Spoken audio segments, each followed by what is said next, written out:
अकाल मृत्यु वो मरे जो काम करे चंडाल का, काल उसका क्या बिगाड़े जो भक्त हो। जो शिव का उपासक होता है, शंकर का भजन करने वाला होता है, जिसने जिंदगी में एक बार शंकर के शिवलिंग का स्पर्श किया होता है, जो जिंदगी में एक बार शंकर का भजन करा होता है, उसका बाल मां का दुनिया में कोई नहीं कर सकता। वो जीता है तो शान से जीता है, अड़भंग होकर जीता है, अड़भंग होकर।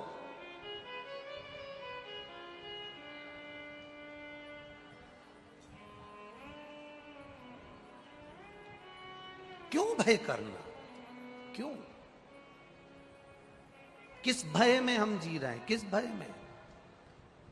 लोगों ने कह दिया तुम्हारे ऊपर किसी ने विद्या कर दी, किसी ने कह दिया तुम्हारे ऊपर जादू कर दिया, किसी ने कह दिया तुम्हारे ऊपर यह कह दिया। दुनिया में केवल तुम धनपति नहीं हो, तुमसे करोड़ गुना धनपति बैठे हैं। करने वाले होते तो सबसे पहले उन पर टोना करते, क्योंकि वो अपनी भक्ति में डूबे रहते हैं, भजन में डूबे रहते हैं, स्मरण में डूबे रहते हैं, भगवान की अविरल भक्ति में डूबे रहते हैं। ढोंग प्रपंच में मत डूबो, डूबना है तो शंकर के एक लोटा जल शंकर को चढ़ाकर उसकी अविरल भक्ति में डूबो, शिव की भक्ति में डूबो। और जो एक बार शंकर भगवान की अविरल भक्ति में डूब जाता है, शंकर की आराधना में डूब जाता है, शिव स्मरण में डूब जाता है। शंकर की आराधना में तुम डूबे हो, मार्कंडे ऋषि शिव की आराधना में डूबे थे। फंदा आया, यमराज ने फंदा फेंका, पर वो मार्कंडे पर नहीं गया, वो फंदा गया तो देवाधिदेव महादेव पर गया। अगर दुनिया के लोग तुम पर कुछ फेंकेंगे भी ना, अगर तुम शंकर की आराधना में लगे हो तो वो तुम पर नहीं आएगा, महादेव पर चला जाएगा, शिव पर चला जाएगा। फंदा गया, शिव जी पर गया, खड़े हो गए मेरे देवाधिदेव महादेव, मेरे शंभु, मेरे शंकर, मेरे कैलाश अधिपति, मेरे देवाधिदेव महादेव सामने खड़े थे। यमराज ने कहा आप विधान नहीं जानते। शिव जी ने पूछा कौन सा विधान, आपको नहीं मालूम? ये बच्चा 12 वर्ष की आयु में मरेगा, इसका विधान टल नहीं सकता, इसको 12 साल की आयु में मरना पड़ेगा, इसलिए इसका आज का आखिरी दिन था, इसलिए मैं इसको उठाने के लिए आया हूं, इसको मारने के लिए आया हूं। शंकर भगवान तुरंत जैसे ही सुनते से ही भोलेनाथ जी ने कह दिया विधि लिखने वाले तुम हो, विधि का निर्णय करने वाले तुम हो, पर विधि को पलटने वाला केवल दुनिया में एक है, वो देव अधिदेव महादेव है। बदल दिया, विधि का विधान बदल दिया। ब्रह्मा जी और भगवान शंकर, इन दोनों का आपस में तालमेल क्यों नहीं मिलता था? कारण क्या था? ब्रह्मा जी विधान लिखते थे, ब्रह्मा जी ने लिख दिया कमला बाई को पांव में ठोकर लगेगी। ये किसने लिखा? जम के बोलो।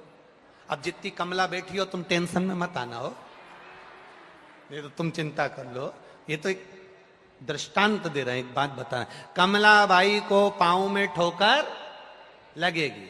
अब कमला बाई को दोपहर में 9 बजे ठोकर लगना है, और कमला बाई पहुंच गई सवेरे 8:45 बजे शंकर जी के मंदिर।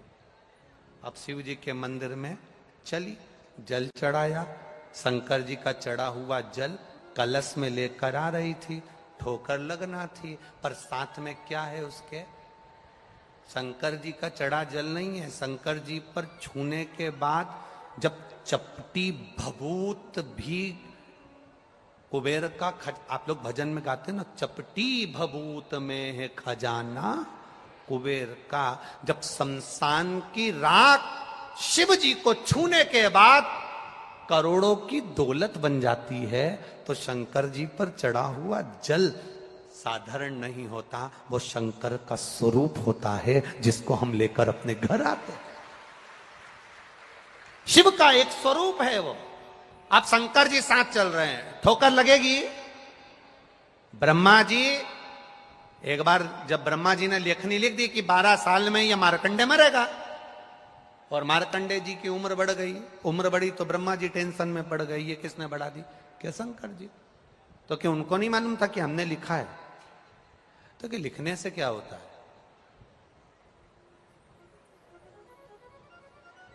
लिखने से क्या होता है?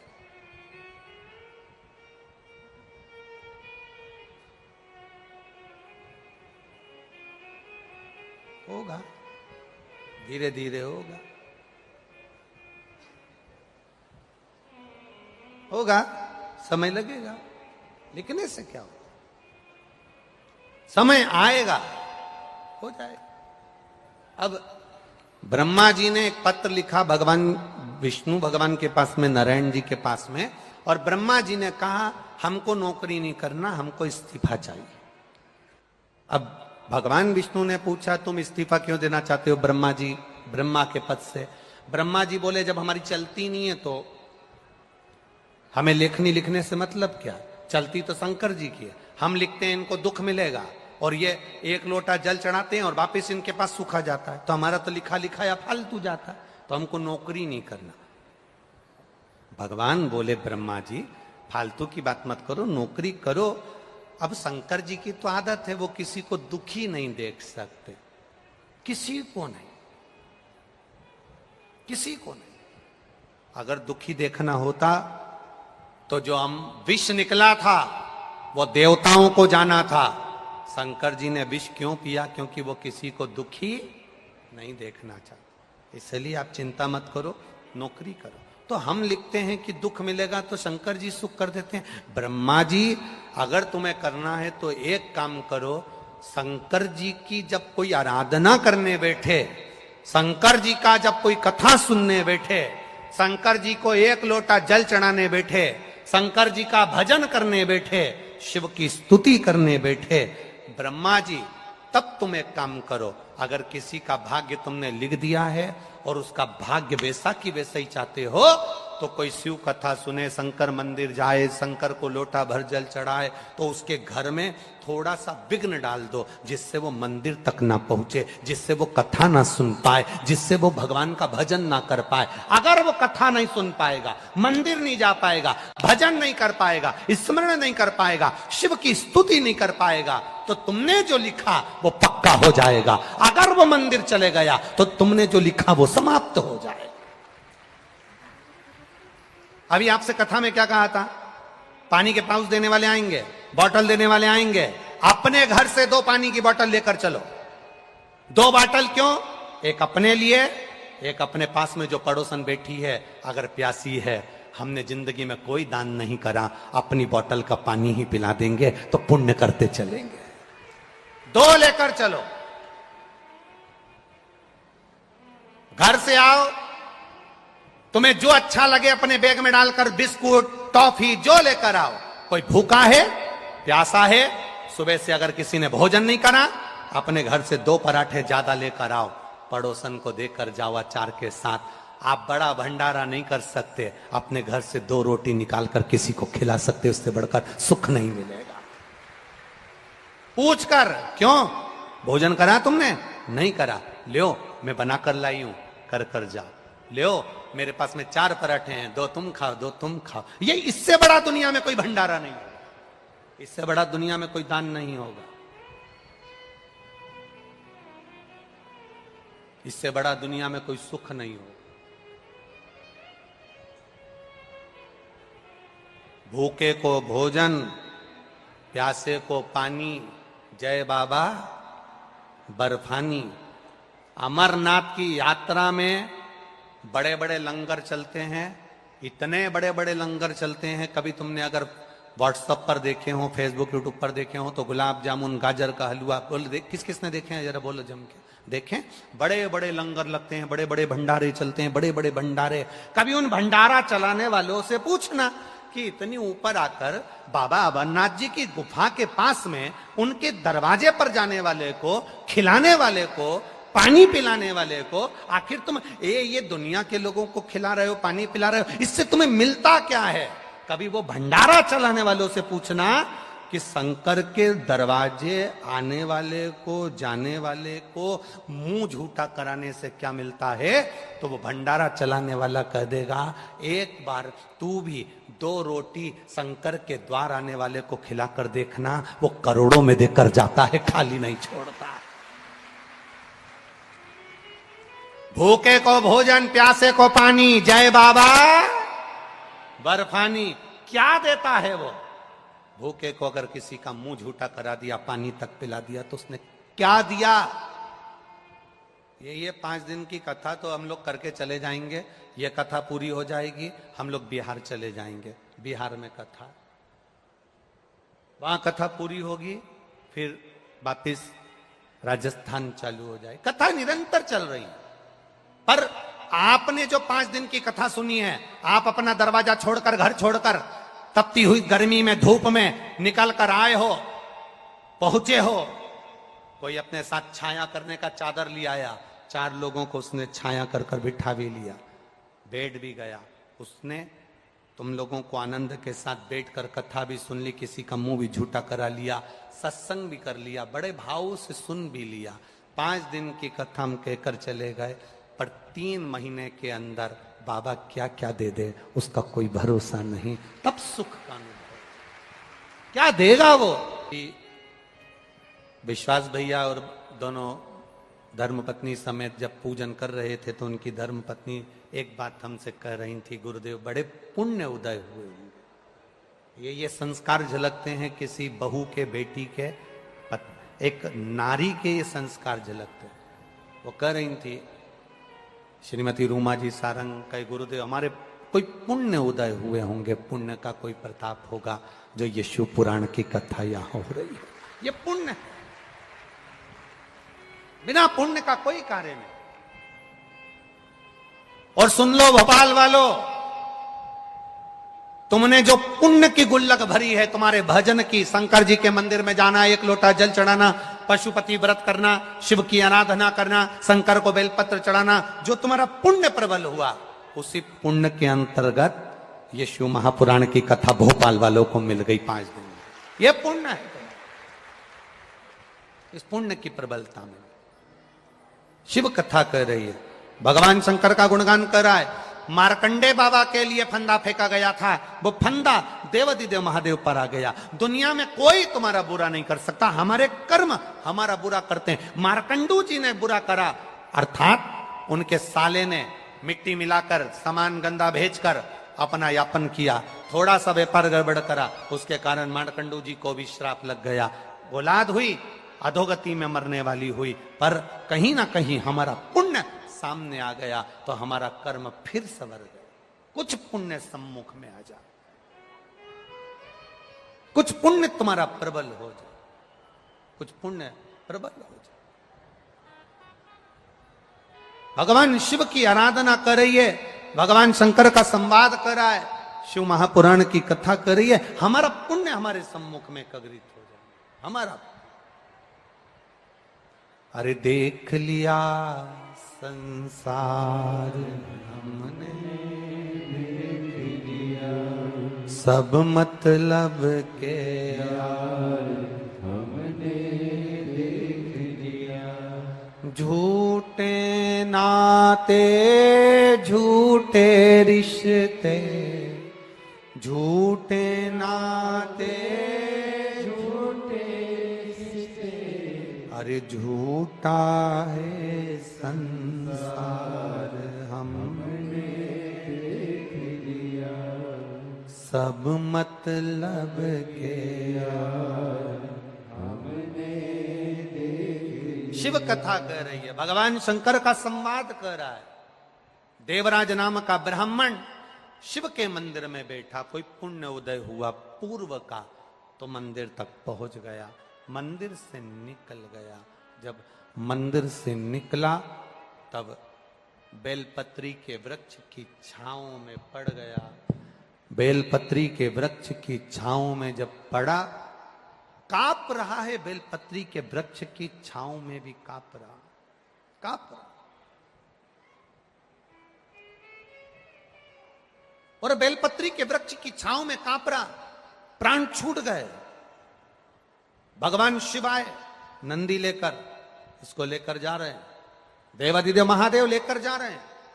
इसने जाते समय देवादिदेव महादेव के गणों से प्रश्न किया, बाबा इतना सा निवेदन हमारा स्वीकार कर हमें बता दीजिए, हमने तो कभी देवालय नहीं गए, हम तो कभी शिवालय नहीं गए, हमने तो कभी शंकर का गुणगान नहीं किया, फिर हमें कैलाश धाम कैसे मिल गया?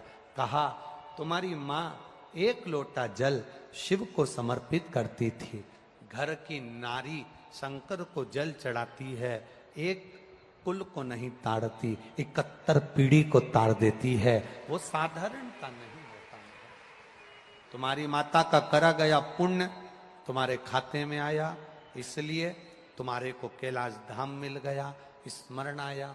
बिंदुक नाम का ब्राह्मण चोरी करता करता पानी में डूब कर मर गया। शिव महापुराण की कथा कहती है 3 तरह से मरे हुए व्यक्ति को स्वर्ग नहीं है, 3 तरह से मरे हुए व्यक्ति का मोक्ष नहीं। पानी में डूबकर मरे हुए व्यक्ति का मोक्ष नहीं है, सर्प के डसे से मरे हुए व्यक्ति का मोक्ष नहीं है, स्त्री के हाथ से मरे हुए व्यक्ति का मोक्ष नहीं है।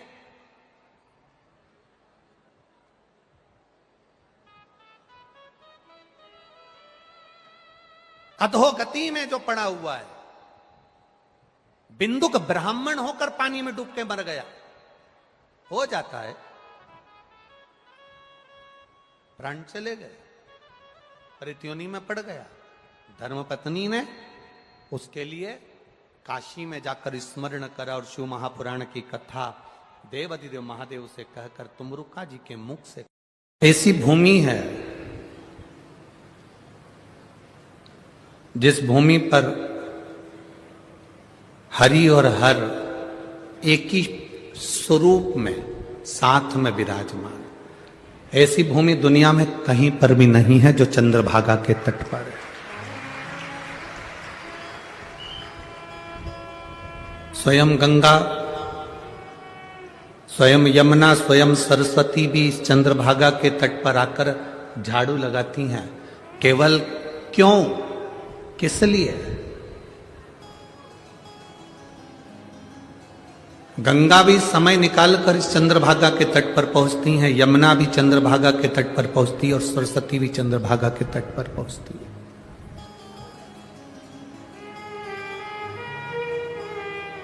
एक बार गंगा जी जब चंद्रभागा नदी के तट पर बैठी हुई बुआरी लगा रही थी, राह को बुआर रही थी, तब स्वयं राधा जी ने गंगा जी से बात करी थी। आज भी पंढरपुर के हरिविठल के मंदिर में राधा जी का मंदिर है। आप लोगों ने दर्शन किए? जम के तो बोलो जरा, करें। पंढरपुर में हरिविठल जी के मंदिर में राधा जी का मंदिर है।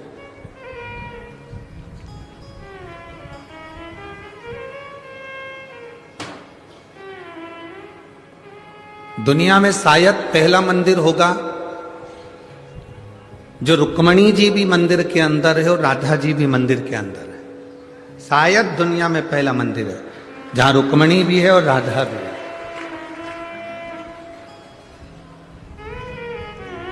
गोलोक धाम में राधा जी विराजमान है।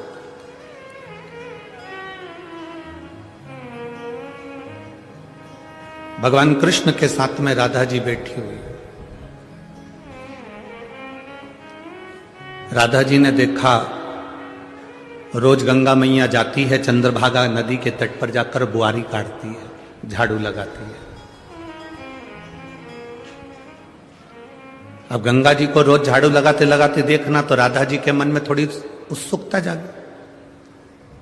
आप में से कई लोग ऐसे होंगे जिनके मन में उत्सुकता होगी, आखिर ये सियोर वाला महाराज कथा करने जाता है, लोग इतनी संख्या में पहुंचते हैं, आखिर कथा में ऐसा है क्या? आधे तो कथा सुनने आए होंगे और आधे ये देखने के लिए आए होंगे कि आखिर कथा में क्या है।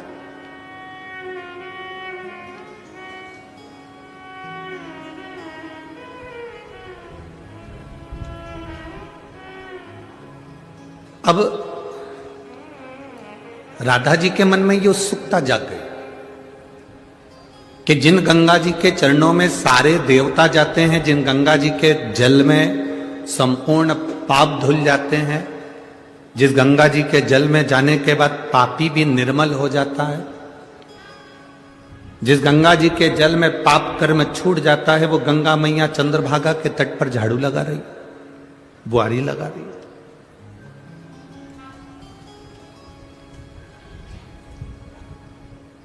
मैं पंढरपुर के इस पवित्र भूमि से कहना चाहूंगा, जैसे महाराष्ट्र का गौरव है छत्रपति शिवाजी महाराज, जैसे महाराष्ट्र का गौरव है छत्रपति शिवाजी महाराज, उसी तरह महाराष्ट्र की सबसे बड़ी दौलत है, डायमंड हीरा है वारकरी समाज। ये डायमंड हीरा है वारकरी समाज। कोई वारकरी के अंतर्गत ये ना सोचे कि एक साधारण सा पंथ है, उन्होंने भजन गाया, कीर्तन करा, हरि विठ्ठल पांडुरंगा, हरि विठ्ठल रामकृष्ण हरि का स्मरण किया तो वारकरी। ना ना ना, वो महाराष्ट्र का डायमंड है, वो महाराष्ट्र का हीरा है।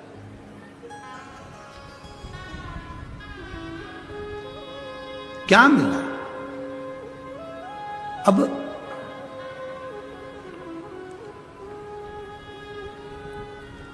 राधा जी के मन में एक संशय जाग गया, और राधा जी के मन में जो संशय जागा वो बड़ा विचित्र संशय था कि जिन गंगा जी के पास जाकर पापियों के पाप धुल जाते हैं, जिन गंगा जी के पास जाकर लोग स्नान कर कर पाप धो बैठते हैं, वो गंगा चंद्रभागा के तट पर।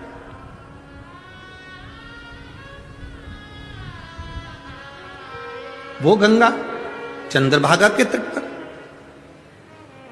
अब राधा जी के मन में बेचैनी होने लगी।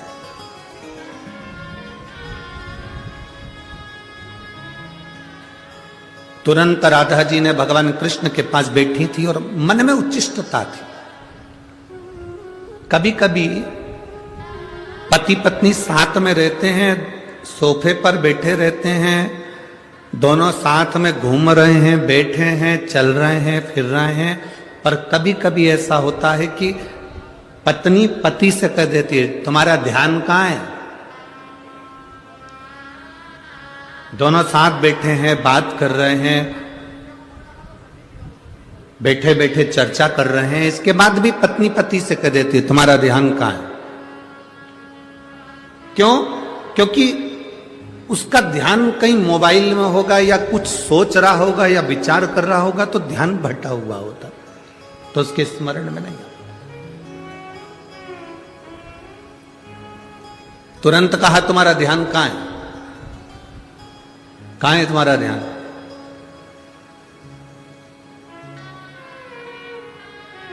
उसी तरह भगवान कृष्ण राधा जी के पास में बैठे हैं और भगवान कृष्ण राधा जी से कह रहे हैं राधा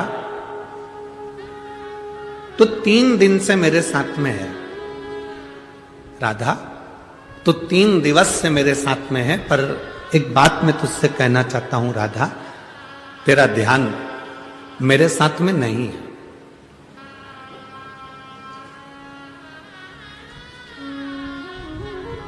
अरे खानो नहीं भावे मन, पीनो नहीं भावे, दौड़ दौड़ मन सत्संग जावे।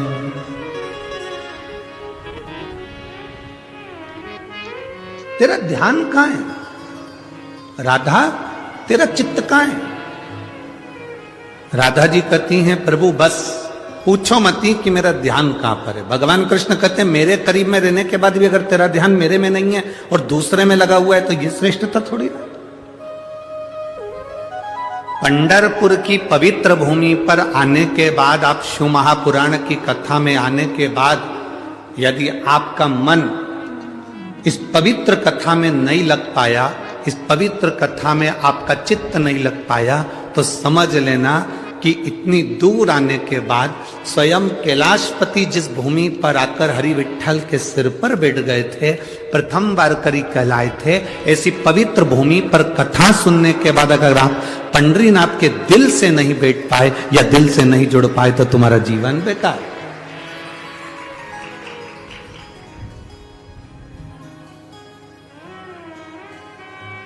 अभी कथा का एक दिन पहले हम यहाँ पहुंच गए 24 तारीख को, तो पाटिल जी बोले, सांसद जी बोले और सभी लोग बोले कि सुबह 10 बजे का दर्शन करना है। दर्शन करने के लिए हम ठाकुर जी ने बुलाया, हरि विठल ने, वहां पहुंचे, क्योंकि उनकी आज्ञा बिना कुछ नहीं हो सकता। पंढरपुर का पत्ता भी पंडरीनाथ के बिना हिल नहीं सकता, यह बिल्कुल सत्य है। पत्ता भी नहीं हिल सकता।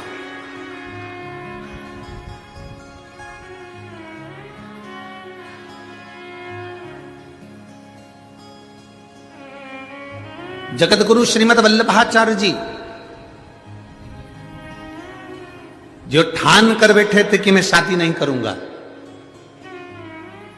जगत गुरु श्रीमद वल्लभाचार्य जी जो ठान कर बैठे थे मैं विवाह नहीं करूंगा, उनको विवाह करने की आज्ञा श्री हरि विठल ने दी थी। जाओ शादी करो, विवाह करो, परिवार बढ़ाओ।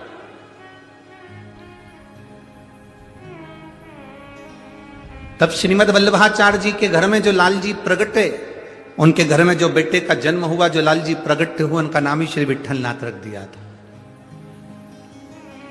गोसाई जी रख दिया।